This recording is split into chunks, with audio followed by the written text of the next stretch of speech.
My earliest memories are like faded snapshots, tinged with a touch of sadness. Dad exists as a figure in an old photograph hidden in a dusty album from before I turned 5. Mom Anna could be stormy, hovering over our tiny apartment. One moment she'd scrub the kitchen floor, muttering about starting anew. The next she'd embrace me tightly, almost too tight to breathe. These suffocating hugs, though rare, were the only affection I longed for. Mostly, I trailed behind her like a small shadow. She'd dart around the apartment, her face etched with worry that seemed to have a life of its own. Sometimes, when her worry lines deepened and her brow furrowed, she'd leave me with Mrs. Rodriguez downstairs. When she returned, the tension crackled like static in the air. She'd tussle my hair with a distracted sigh, a gesture more obligatory than loving. But sometimes a fleeting smile would cross her face, a glimpse of the warmth I craved. Mom started dating again. Alex, a man with eyes that crinkled at the corners when he laughed, entered our lives. Unlike the whirlwind that was Mom, he moved with a gentle calm. He treated me with a kindness that felt foreign in our tense household. One day, after a particularly humiliating incident with Jessica Miller and her posse at school, I found myself clinging to him on the couch, tears blurring my vision. "Why do they always pick on me?" I mumbled into his shirt, the familiar ache of loneliness constricting my chest. He knelt before me, his eyes reflecting a concern I wasn't used to seeing from adults. "They pick on you because they're insecure," he said softly, wiping away a stray tear. "They want to feel powerful by making others feel small." His words were a balm to my wounded spirit. In that moment, a flicker of hope ignited within me.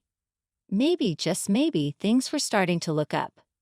But hope in my world was a fragile butterfly, easily crushed. Then came Lily, a tiny bundle of joy with eyes that mirrored Mom's. She arrived a year later. Suddenly, I wasn't the center of attention anymore. All the warmth, all the affection seemed to evaporate, replaced by a cold indifference. Mom's focus shifted entirely to Lily, leaving me to navigate the confusing world of childhood alone. 14, awkward braces, a permanent frizz halo around my head, and a knot of insecurity the size of Texas tightening in my gut. It was also the age when my mom's negativity towards me bloomed into a full-blown weed garden. Take picture day at school. Mom took the day off work to fuss over Lily's pigtails and pick out the perfect sparkly dress. When it came to my turn, a sigh escaped her lips as she rummaged through my closet. Nothing decent in here," she muttered. Of course, when picture day arrived, Lily looked like a little princess, and I resembled a rumpled dandelion compared to her sunflower. Mom cooed over Lily's photo while mine got a cursory glance and a dismissive grunt. Alex, bless his kind heart, tried to be the positive voice in my life. He'd take me shopping sometimes, helping me pick out clothes that actually fit and flattered me. One day, after a particularly frustrating day with Mom, I found myself clinging to him. The need for comfort overwhelming. "Dad," the words slipped out before I could stop it. He froze, then a pained expression crossed his face. Mom appeared in the doorway, her eyes blazing. "You have one father, Elena," she hissed, her voice laced with venom. "And trust me, he deserves you." Her words stung like a slap. Alex, sensing the tension, awkwardly ruffled my hair. "Look, it's okay," he mumbled. "It's not okay," I choked out, tears welling up in my eyes. Lily, who had been watching the whole scene unfold with a smug expression, suddenly piped up. "Elena's been bad again, Daddy." She took my candy without asking. 16, the land of first crushes, awkward dances, and a constant knot of nerves in my stomach. Dating, however, was a minefield in my house. Mom had a knack for sabotaging any potential romance before it even sprouted legs. Take Mark, for example. Tall, funny, and with a smile that could melt glaciers, he was everything a teenage girl could dream of. After weeks of nervous texts and stolen glances, I finally gathered the courage to ask him out. He said yes, excitement bubbled in my chest, a feeling quickly replaced with dread at the thought of him meeting Mom. The night of our date, Mom went into overdrive. She fussed over Lily's bedtime story, making sure it stretched on for an eternity. When Mark finally arrived, looking nervous but sweet, Mom greeted him with a smile that didn't reach her eyes. "Elena never cleans her room," she announced casually, as if discussing the weather. "You might find socks and pizza boxes under that mountain of clothes." My cheeks burned like they were on fire. Mark gave a nervous chuckle, but the awkward silence stretched like a bad joke. The rest of the evening was a disaster. Mom kept making snide remarks about my weight, my taste in music, even my choice of college. By the end of the night, Mark practically ran out the door, leaving me feeling like a deflated balloon. The story repeated itself with a few unfortunate guys after that. Each time I brought someone home, Mom would turn into a master of backhanded compliments and subtle digs. My self-confidence took a nosedive, and any potential relationship fizzled out faster than a wet firecracker. 18, the age of college applications, nervous goodbyes, and a fierce determination to break free from the suffocating grip of my childhood. Senior year became my mission control, a strategic plan to launch myself into a world where Mom's negativity couldn't reach me. College applications became my weapon of choice. I spent hours hunched over the kitchen table, pouring my heart and dreams onto those pristine white pages. Every acceptance letter was a victory, a tiny shard of hope chipping away at the wall Mom had built around me. Of course, she didn't make it easy. When I announced my acceptance to a university across the state, her reaction was a masterpiece of passive aggression. "Oh, Elena," she sighed, shaking her head. "So far away. How will we ever see each other?" It was a question loaded with guilt, but I wasn't falling for it anymore. "We can video chat, Mom," I said, my voice steady. "Besides, there are these things called airplanes." Alex, my ever-supportive anchor, was thrilled for me. "This is amazing, Elena," he beamed, pulling me into a tight hug. "I'm so proud of you." His words were a warm hug on a cold day. He may not have been my dad by blood, but he felt more like one than the man who walked out on us all those years ago. College was a revelation, surrounded by people who didn't know my family history. I finally felt like I could breathe. I blossomed in a sea of new experiences, challenging myself academically and forging friendships that felt genuine and supportive. 27, the land of adulting, spreadsheets that never seemed to end, and a tiny apartment that felt like a palace compared to my cramped childhood bedroom. Life, for the most part, was good. My job as an economist kept my brain buzzing, and David, my amazing boyfriend for the past few years, brought a warmth and laughter into my life I hadn't known before. One evening, over takeout Thai food and a bottle of wine, David dropped a bombshell. "So," he said, looking at me with that goofy grin I adored, "I think it's time we met each other's parents." My stomach lurched. Meeting David's folks was easy, a breeze even. They lived in a cozy house with a backyard that smelled like freshly cut grass, and they welcomed me with open arms. His mom, Sarah, practically smothered me in hugs, and his dad, Michael, spent the entire evening cracking jokes that had me snorting into my napkin. They were warm, funny, and genuinely interested in getting to know me. It felt normal, a word I never dared associate with family dinners in my past life. But the thought of David meeting my, well, interesting family filled me with dread. How could I explain the years of emotional neglect, the constant jabs, the suffocating negativity? I told him everything, the fights, the tears, the way Mom had chipped away at my self-esteem for years.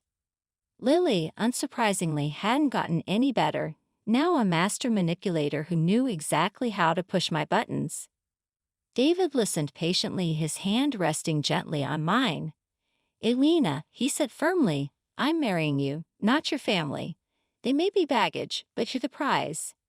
His words were a balm to my soul, a declaration of love that washed away years of doubt.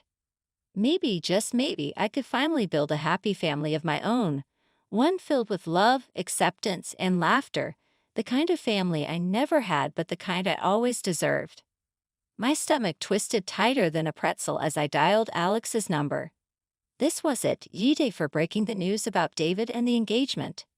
Hey Elena, what's up? Alex's familiar voice boomed through the phone. Hey Alex, I said, taking a deep breath. There's something I need to tell you. I launched into the story, spilling the beans about David, the proposal, and the upcoming wedding. There was a comfortable silence on the other end of the line, then a genuine laugh erupted. Elena, that's fantastic. I'm so happy for you both. His words washed over me like a warm wave, easing some of the anxiety. Nodding, my insides listened. He continued, you've got to bring him over for dinner. Let me meet the guy who finally snagged you. David, bless his supportive heart, was all for it. So, a few weeks later, we found ourselves pulling up to my childhood home, a place that still held a strange mix of nostalgia and dread. Mom answered the door, her face breaking into a surprised smile. Elena, you came to visit. And who is this handsome fella? Mom, this is David, my fiancé, I said, offering a tight smile. David stepped forward, extending a hand. It's a pleasure to meet you, Mrs. Turner, he said politely. Mom beamed, shaking his hand a little too enthusiastically. The pleasure's all mine, dear. So, David, what do you do for a living? David, oblivious to the undercurrent of Mom's question, launched into a detailed explanation of his work as a director at a large company. Alex, ever the smooth operator, chimed in with jokes and stories, keeping the conversation flowing. Lily, of course, wasn't about to be outdone. She spent the entire meal batting her eyelashes at David, interrupting our conversations to pepper him with questions about his job and hobbies. Mom, ever the doting mother, fawned over Lily's every word, a stark contrast to the thinly veiled barbs she kept throwing my way. Elena, honey, she'd say, her voice dripping with fake sweetness, you really should take some fashion tips from Lily. That dress you're wearing? Well, it's not exactly flattering. David, thankfully, seemed oblivious to the digs, but I knew exactly what Mom was doing. She was subtly putting me down, making me feel insecure right in front of my fiancé. The entire dinner felt like a twisted performance, a play where I was constantly reminded of how I wasn't good enough, not pretty enough, not successful enough. By the time dessert rolled around, I was ready to run, screaming as soon as it was polite. We made our excuses and left. The moment we were safely buckled into the car, David let out a long sigh. Your mom, she's a character, isn't she? He said, a hint of amusement in his voice. Yeah, I muttered, a wave of exhaustion washing over me. She can be. He squeezed my hand gently. But hey, we made it through dinner, right? He was right. We had. And even with Mom's negativity hanging in the air like a bad smell, the simple act of holding David's hand filled me with a sense of strength and purpose. This was my future, a future I was building with him, not with my dysfunctional family. The warm glow of post-dinner satisfaction lingered in the air as David and I curled up on the couch, poring over wedding magazines. We envisioned a small, intimate ceremony in a charming vineyard surrounded by the people who loved and supported us. It was perfect. Then the next morning, the dream shattered into a million pieces.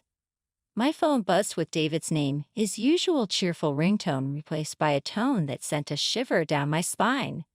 Elena, he said, his voice tight with a mix of anger and disbelief, we have a problem. My stomach lurched. What's wrong? I asked, dread settling in. He took a deep breath. Your mom. The blood drained from my face. What did she do this time? David explained, his words hitting me like punches. Mom, the ever-reliable manipulator, had somehow unearthed his work phone number. Instead of a congratulatory call, she'd unleashed a verbal tirade that would make a sailor blush. Apparently, in her twisted world, I was the epitome of inadequacy, ugly, dull, and lacking any social graces. It didn't stop there. She'd even dragged Dad into it, dredging up his abandonment years ago like a weapon. But the pièce de resistance. She suggested David ditch me and turn his sights on Lily, claiming my younger sister was the epitome of beauty and brains. Fury boiled up inside me, a hot, venomous rage. How dare she? How dare she try to sabotage my happiness yet again? David, bless his heart, was furious too, but he channeled his anger into something unexpected, a plan. A crazy, audacious plan, he said, equal parts risky and thrilling. We expose her. We set a trap. The plan was audacious in its simplicity.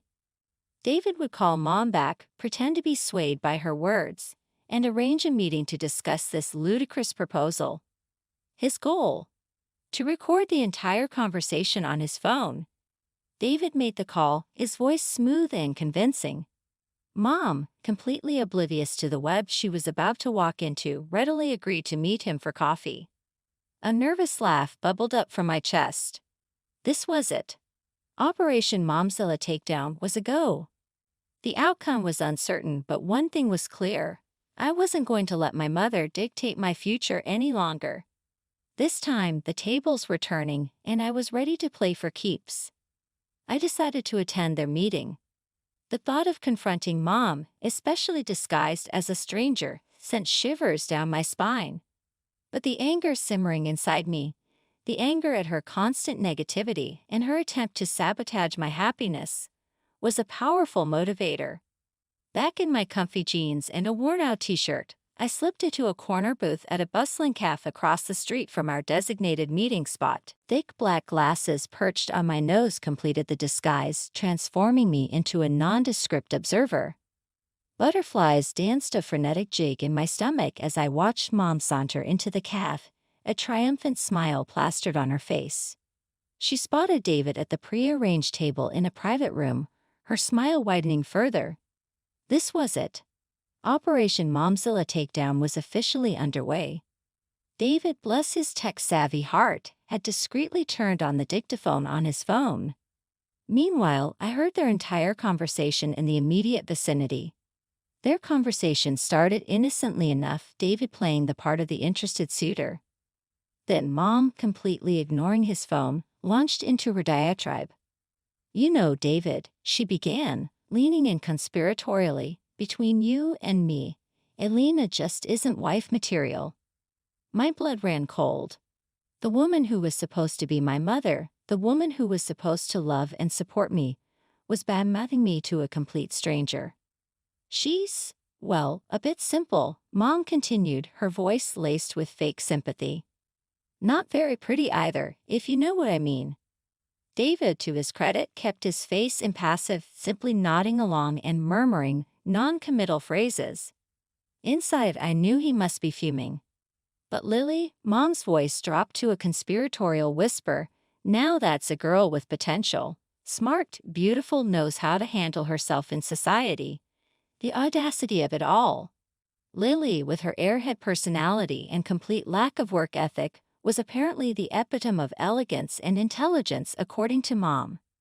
The conversation continued, a masterclass in manipulation and deceit. Mom, blinded by her own delusions, even confessed to never loving my stepfather, claiming she'd only married him for his money. The woman had no shame.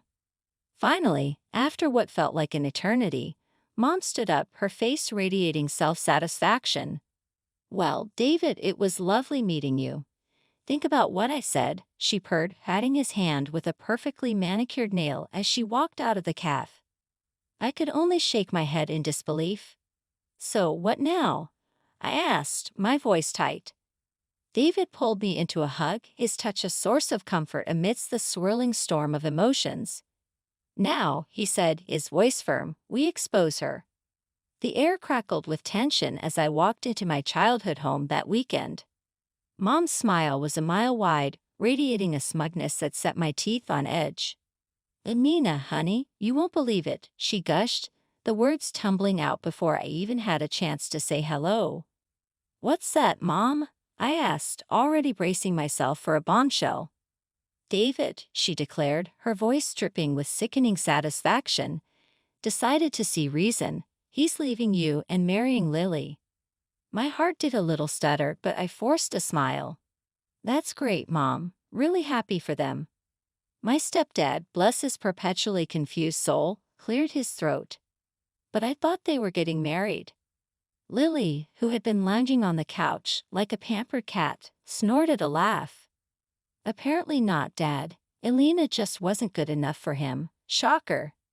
I ignored her snide remark, my eyes locked on Mom's triumphant face. It's showtime, actually, I said, my voice surprisingly steady. David's right here. Just then, David walked in, a sly grin plastered on his face. His presence sent a collective gasp echoing through the room.